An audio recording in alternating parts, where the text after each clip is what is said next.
अब हम जानते हैं कन्वेक्शन करंट थ्योरी ये क्या होता है। तो जैसे एल्फ्रेड वैगनर का जो कॉन्टिनेंटल ड्रिफ्ट थ्योरी था, जिसमें उन्होंने ये एक्सप्लेन नहीं कर पाया था कि भाई जो कॉन्टिनेंट है वो एक दूसरे से अलग क्यों हुए। पहले तो चलो एक थे, फिर बाद में वो अलग क्यों हो गए। तो उस चीज को एक्सप्लेन किया कन्वेक्शन करंट थ्योरी ने। ठीक है, कन्वेक्शन करंट थ्योरी को लिखा था अर्थर होम्स ने। इन्होंने ये बोला कि जो अर्थ है, ठीक है, अर्थ जो है, ठीक है, इसके अंदर आपका क्या है, मॉल्टन रॉक है। ठीक है, मॉल्टन रॉक है। अच्छा, एक चीज और इसमें कुछ कुछ और मैं आपको बता देता हूँ कि ये जो अर्थ का जो सबसे ऊपर का जो लेयर होता है उसको हम कहते हैं लिथोस्फियर, जिसमें हम चल रहे हैं। ठीक है, तो जो लिथोस्फियर होता है वो बनता है आपका ओशनिक क्रस्ट, कॉन्टिनेंटल क्रस्ट और अपर मेंटल। ठीक है, अपर मेंटल मतलब नहीं होता, जैसे ये मेंटल हो गया और ये कोर हो गया, तो ये जो मेंटल का जो अपर लेयर हो गया ये, और ये आपका इसके ऊपर हो गया आपका कॉन्टिनेंटल क्रस्ट, ओशनिक क्रस्ट। ठीक है, तो ये जो ऊपर का जो तीन लेयर है ये मिलके बनता है आपका लिथोस्फियर। ठीक है, जिसको हम एस्थेनोस्फियर भी कहते हैं। नहीं नहीं, लिथोस्फियर हो गया। तो लिथोस्फियर जो होता है, ठीक है, ये जो है, ये हिस्सा, मतलब ये जो लिथोस्फियर है जिसको मैंने बताया अभी, ये मूव करता है सेमी मोल्टन और semi plastic layer known as asthenosphere. ठीक है, मतलब ये तो आपका हार्ड चीज हो गया, जो हार्ड वाला एरिया हो गया जिसमें आप चल रहे हैं, है ना। तो ये जो प्लेट है ये किसी न किसी चीज के ऊपर ये मूव तो कर रहा होगा। तो जिसके ऊपर मूव कर रहा है उसको हम कहते हैं एस्थेनोस्फियर, जो कि सेमी मॉल्टेन और सेमी प्लास्टिक स्टेट में है। मतलब ना ही ज्यादा वो मॉल्टेन, मतलब वो ना ही ज्यादा लावा के रूप में है, ना ही वो हार्ड है। ठीक है, तो ये है, तो इस चीज को समझ लीजिए, है ना। अब ये हो गया। अब हम समझते हैं ये कन्वेक्शन करंट थ्योरी क्या होता है। ठीक है, तो इसको लिखा था आपका अर्थर होम्स ने। इन्होंने ये बोला कि जो अर्थ के अंदर, ठीक है, ये जैसे अर्थ हो गया, ठीक है, अर्थ के अंदर में ये समझ लीजिए आपका ये प्लेट हो गया, है ना, ये प्लेट हो गया।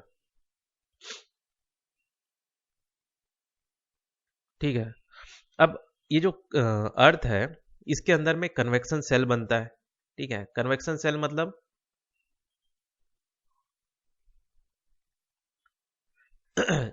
इसके अंदर जो मॉल्टेन रॉक है, ठीक है, लावा है, मैग्मा है, वो क्या होता है, जैसे ऊपर आया, ठीक है, ठंडा हुआ, ठंडा होने के बाद में नीचे गया, नीचे होने जाने के बाद में फिर गर्म हुआ, फिर ऊपर आया। ठीक है, तो इस तरीके से ये गोल गोल ऐसे घूमता रहता है।